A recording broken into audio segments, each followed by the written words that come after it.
What it do? Here we are once again with some serious talk. This part of it is really going to be serious because it's really, yeah. So, question. Don't know how it's going to go over. Don't even know how it's going to be received. But I got two topics. One, the war over there in the Middle East, Palestinians, their reign, their country, their place, their thing, everything going over there. I just got a couple of questions.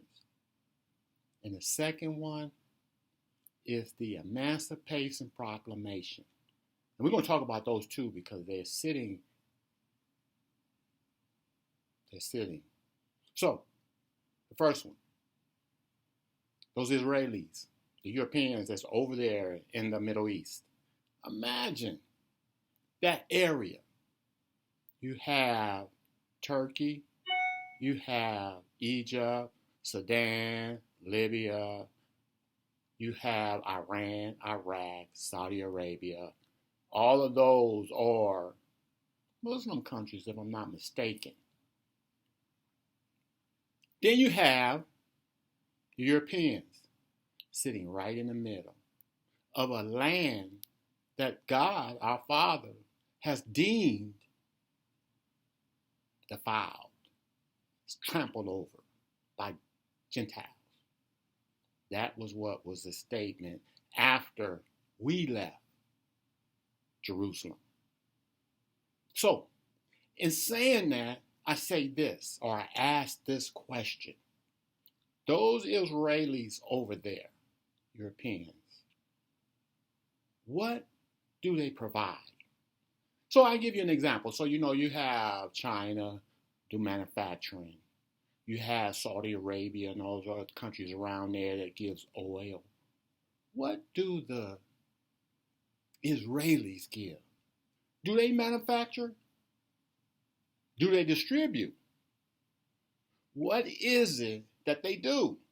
Why is it that America is so bent on protecting them? We supply them with all their ammo, all their weapons, everything they need. We provide them in the United States. And when it comes to money, we give them $1 billion a year. But they can't give us reparation for what they did to us. I'm just trying to understand. We're willing to go to World War III for these people. When the Europeans, where they came from, don't even care. Do you remember? Fact check. Facts check.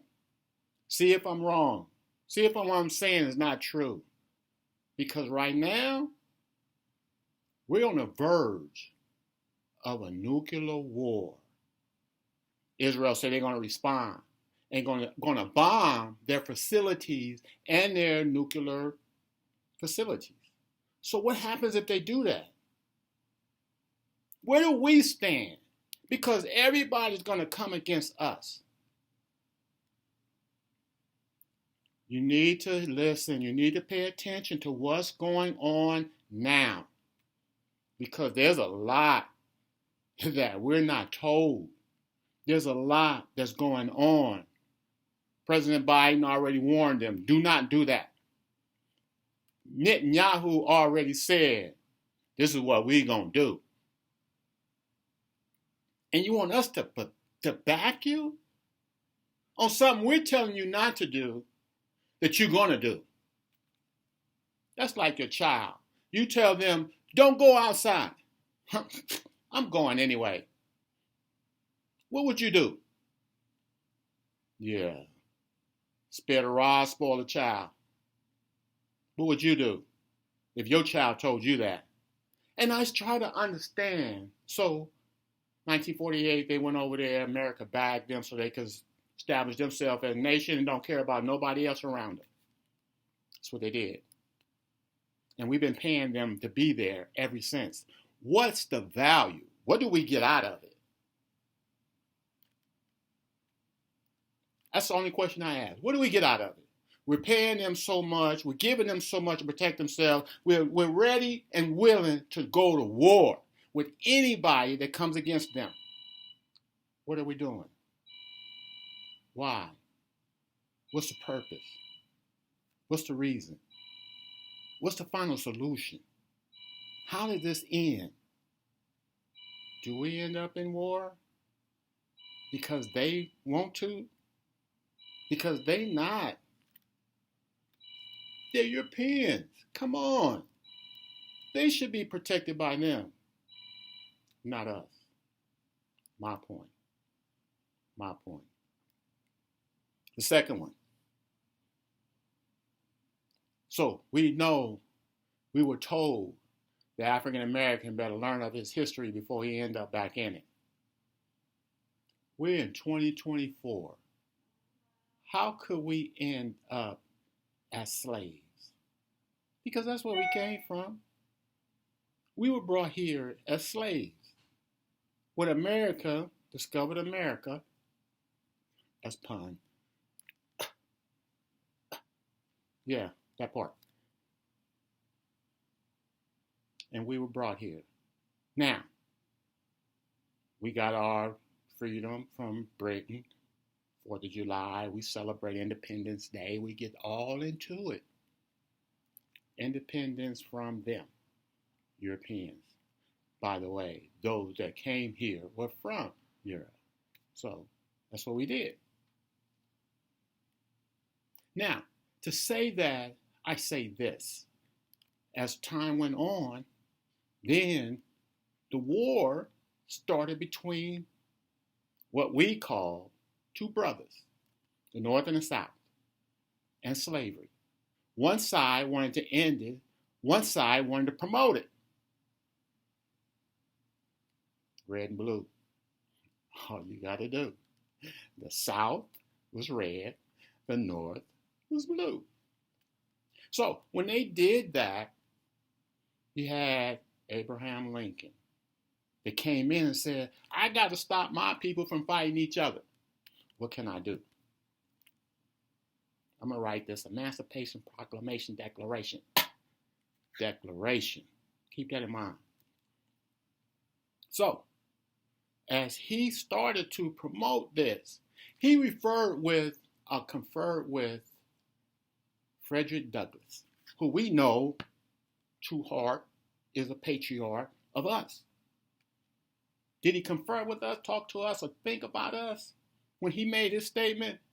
Because Abraham Lincoln said, we can send y'all back to Africa. He said, well, we've been fighting with you since you've been here. We don't want to go back. Did you consult the people? Good. That's what I want to know. So then from that point, he said, okay, then I need to write this a proclamation declaration freeing the slaves. And every so often through the years, I haven't got the numbers yet, but the sitting president signs that declaration back into order. It's not a law. It's a declaration freeing the slaves. Now, as we go through this, I understand now why that individual made that statement. Because if he's in office and he refused to sign it, what happens to us? That's why I said this is serious talk. What happens to us? The African American Hebrew Israelite that is here in America, that was brought here from the beginning by slavery. What happens to us?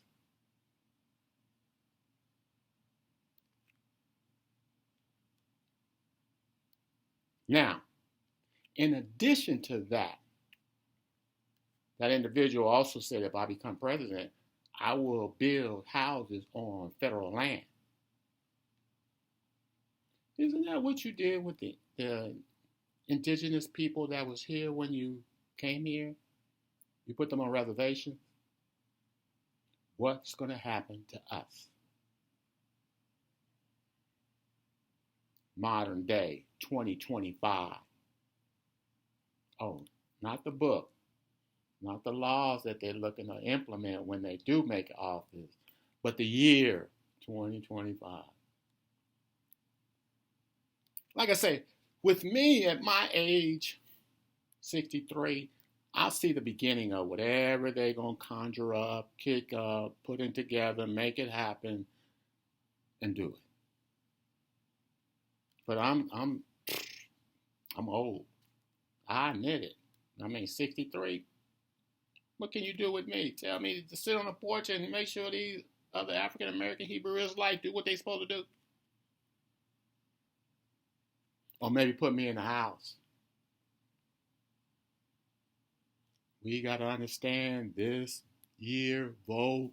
We got to show up and show out.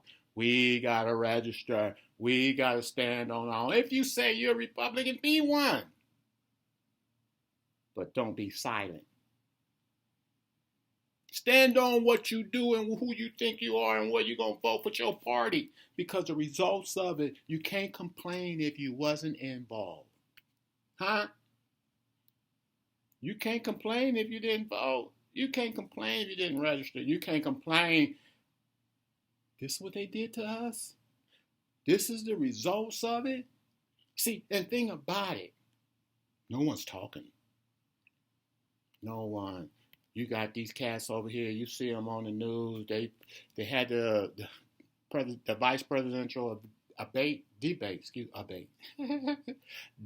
yesterday. Everything was equal. This is the way the votes are supposed to be. This is the way debates are supposed to be. Please.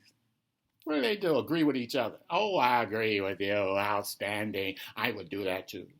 Please. As a vice president, you have no power first. You got to go through everything you got to go through is through the president second. And then, and I think the thing that we may be able to abort all of this is the House and the Senate. So if he gets the presidency, but we take the House and the Senate, he is the same as President Obama. He becomes a lame duck because we're not passing nothing. We're not giving you nothing. We're going to impeach you through the House and we will approve it through the Senate. Come on. I told you this was a serious matter. This guy, we got to prepare. We got 5 weeks. Roughly, we got 4 weeks and 2 days. So we got to either stand up, stand out, or get out the way. What you going to do? Register to vote and then go do it.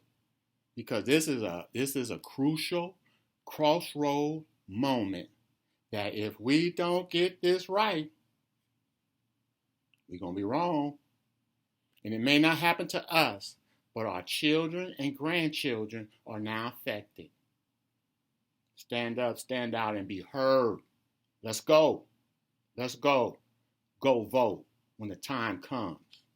Hey, you know me. This is Wednesday. I got a lot of shit to say, and hey, I just did. We'll see you next week. Peace.